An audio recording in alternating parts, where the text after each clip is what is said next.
Alléluia, bien-aimé dans le Seigneur, bonjour. Bonjour mon frère, ma soeur, maman, papa, mon frère.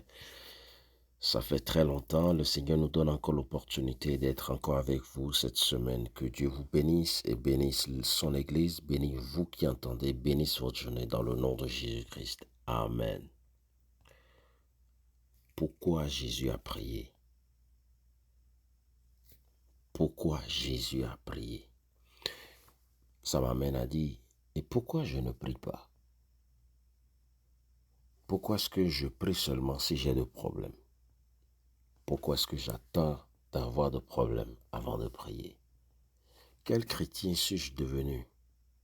Alors dites-moi, quel genre de chrétien vous êtes? Vous attendez que le problème vienne avant que vous ne priez. La Bible dit Jésus a prié. Pensons-y, évaluons. Pourquoi Jésus va prier? Nous parlons de Jésus, Jésus-Christ, le Fils de Dieu. Ah, celui qui est le chemin, la vérité et la vie, celui qui est la lumière, celui qui est le sel, celui qui est la puissance, le Fils du Créateur. Il était là lorsque le ciel était en train d'être créé. Il a participé à la création. C'est Dieu en chair parmi les hommes, et il est venu sur la terre, il a prié. Bien-aimés dans le Seigneur, je voudrais vous dire rapidement que Jésus-Christ a prié parce qu'il veut montrer le bon exemple. Ça fait un. Et de deux, Jésus-Christ a prié parce que c'est sa nature de divinité dans la Trinité. Simplement, je veux dire, Jésus, Dieu le Père et le Saint-Esprit avaient déjà l'habitude de la cohabitation, de la communication, d'entretien, de parler, de dialogue. Dans leur jargon, c'est la prière. Dans le jargon des enfants de Dieu, cette culture est transférée dans le consulat de la terre et ce qui amène les gens à faire la même chose que le ciel, prier. Ce qui veut dire quoi? Ce n'est pas parce qu'on a besoin de quelque chose, parce qu'on a des problèmes ou parce qu'on est content aujourd'hui qu'on doit prier. Ça devrait être la nature de celui qui est fils de Dieu. Ok. Pourquoi Jésus a prié? J'ai compris pourquoi il a prié, bien-aimé. Le livre de Matthieu chapitre 27, verset 51 nous dit que Jésus-Christ, quand il était sur la croix, le rideau du temple est fendu. Pourquoi? Parce que Jésus avait déjà prié. Si Jésus n'avait pas prié, ce rideau n'allait pas se fendre, n'allait pas être déchiré. Et vous et moi n'aurions pas accès à Dieu directement sans passer par un intermédiaire. Si Jésus n'avait pas prié, imaginez-vous avec tout ce qui se passe aujourd'hui, où serions-nous? Bon, si vous êtes enfant de Dieu, peu importe ce qui se passe, vous savez que malgré tout ce qui se passe, il y a quelque part au fond de vous un espoir qui repose sur Jésus-Christ. N'est-ce pas? Ok. Le verset 51 toujours nous dit que il y avait eu tremblement de terre. C'est vrai, en Jérusalem, dans le temps, en Israël, dans le temps, il y avait tremblement. Mais le tremblement de ce jour-là était différent. La Bible nous a dit que les montagnes étaient ébranlées, les rocs étaient fracassés, fendus. Là, on parle de phénomène.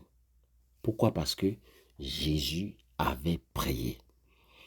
Bien-aimé, Jésus, sa prière avait fait changer les choses de normal à anormal, de ce qui est habituel à ce qui est inhabituel.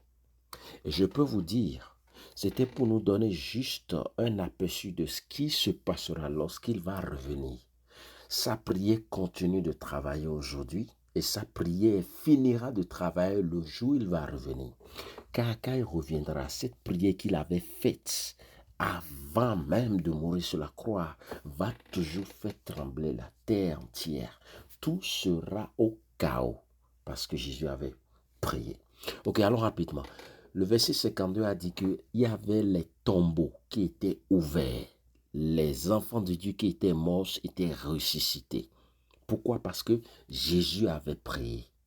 Vous voyez, il n'a pas eu le temps, assez de temps comme il en avait quand il était encore en train de faire le ministère. Il n'avait pas eu ce temps-là pour prier pendant ou sur la croix, pendant qu'on le flagellait, pendant qu'on le traînait devant Pilate et autres. C'est vrai, il pouvait être en train de prier, mais les prières qu'il avait faites avant ce moment-là, ces prières ont attendu le bon moment pour réveiller les gens qui étaient déjà morts, des gens qui étaient nés avant qu'ils ne viennent sur la terre et morts.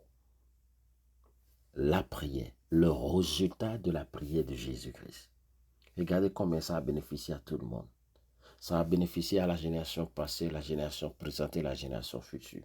Tant que la trompette n'est pas encore sonnée, la prière de Jésus continue de travailler. Le livre de Marc chapitre 15, verset 25 dit que Jésus sur la croix, il y a des versions qui ont dit Jésus, on l'a placé sur la croix à 9 heures. Il y a d'autres versions qui ont dit à midi. De toute façon, entre 9 heures ou bien midi à 15 heures, la Bible nous a dit il y avait eu de l'obscurité partout. La lumière du jour a disparu. Il y avait de ténèbres partout. Pourquoi? Parce que Jésus étant la lumière a fermé les yeux. C'est comme un interrupteur. Il a fait pra. Vous entrez dans votre maison, vous appuyez sur l'interrupteur. Avant que la lumière ne vienne, vous faites la lumière part. Jésus avait fermé les yeux et le monde, je veux parler de l'univers, la terre, la planète Terre, tout est devenu assombré, tout est devenu noir. Bien aimé, c'était juste pour montrer un exemple lorsqu'il va revenir encore, ce qui se passera. Parce que lorsqu'on va l'enlever de la terre, il ne restera plus rien. La Bible nous a dit que la terre sera pliée comme une natte. Pourquoi? Parce qu'il avait prié. Alors, toutes ces prières que Jésus avait faites, vous voyez ce que ça donne. Jésus n'était pas le premier, Jésus n'était pas la première personne à mourir. La Bible nous a montré qu'il y avait au moins 30 000 Romains, 30 000 personnes qui étaient déjà tuées, c'est-à-dire crucifiées sur la croix comme ça. Mais lui, sa mort était différente parce qu'il avait prié. Ok. Pour finir, bien-aimés dans le Seigneur, nous sommes dans une saison qui marque le début des événements qui montrent que Jésus revient bientôt. Si Jésus avait prié, qu'est-ce que nous devons faire? Si Jésus lui-même qui est venu avec la valise,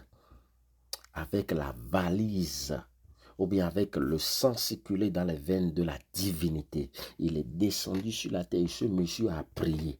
C'est Dieu qui l'a envoyé, hein, mais il a prié.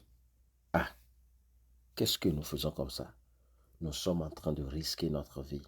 C'est vrai, nous disons, nous sommes enfants de Jésus-Christ, au nom de Jésus et autres, mais on les dit lorsqu'on est attaqué. Jésus était en train de prier pendant qu'on le baptisait. La Bible nous a dit que le ciel s'est ouvert. La Bible a dit, si vous lisez le livre de Luc chapitre 3, verset 21, la Bible a dit, pendant qu'on baptisait Jésus-Christ, il était en train de prier. Ok. La Bible nous a dit que avant que Jésus-Christ n'aille choisir les 12 disciples, Jésus est parti prier. Vous lisez le livre de Luc 12, 6, verset 12. Il est parti prier d'abord. Qu'est-ce que Jésus fait sans avoir prié? Sans d'abord prier. Il y avait des moments où les gens l'ont rejeté. La Bible a dit, il a posé la question à ses propres disciples. Qui dites-vous que je suis? La Bible nous a dit dans le livre de Matthieu, chapitre 11, 25 à 26, que Jésus avait prié. L'opinion des gens. Après un moment privé dans la prière, les gens disent, Jésus a dit, qui dites-vous que je suis? Vous vous rappelez dans le moment de la transfiguration. Le livre de Luc 9, 28 à 29 nous a parlé de Jean-Pierre et James. Hein. Les trois, ils ont vu quelque chose. Ils ont vu quelque chose d'extraordinaire. Ce n'est pas leur prière. La preuve, eux, ils étaient en train de dormir. Mais Jésus était en train de prier. Ah, je dis,